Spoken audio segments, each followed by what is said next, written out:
огромное Верховной Раде Украины за то, что признала факт оккупации Чеченской Республики Ичкерия, факт геноцида, а значит и факт независимости Чеченской Республики Ичкерия. Спасибо огромное. Я уполномочена от имени премьер-министра Чеченской Республики Ичкерия подписать этот документ. Спасибо. Да, действительно, это исторический момент, потому что наш регион нуждается в таком союзе, создании антиавторитарного союза. Народы бывшего Советского Союза устали от авторитаризма, устали от диктаторов. Мы должны быть частью мирового сообщества, частью свободного мира.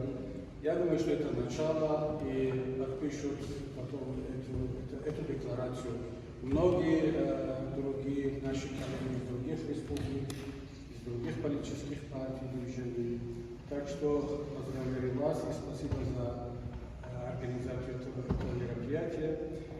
И мы подписываем от имени части таджикского народа с гордостью и считаем, что это начало нового этапа. Спасибо. Я считаю, что дружба народов, она рождается в борьбе. В борьбе с общими врагами, в борьбе за общие ценности. И когда-то эта дружба народов у нас существовала. И, к сожалению, те люди, которые находятся в Кремле, ее активно разрушают. И поэтому сейчас у нас есть общий враг. И это не фамилия и отчество, а это империализм, это авторитаризм и общие ценности, которые являются свобода и демократия. И я уверен, что этот акт – это не просто какое-то тактическое соглашение для координации сил, а это начало большого пути, большой дружбы и светлого будущего, я не побоюсь этого слова, для всех наших стран, народов. И это первый шаг к нашей общей победе. Но для нашего съезда это еще тем более важно, что это первое наше межгосударственное соглашение. Подписать?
Его подпись. Так,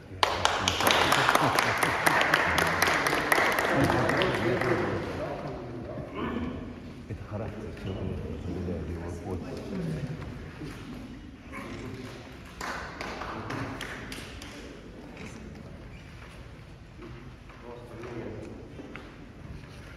Будут у нас.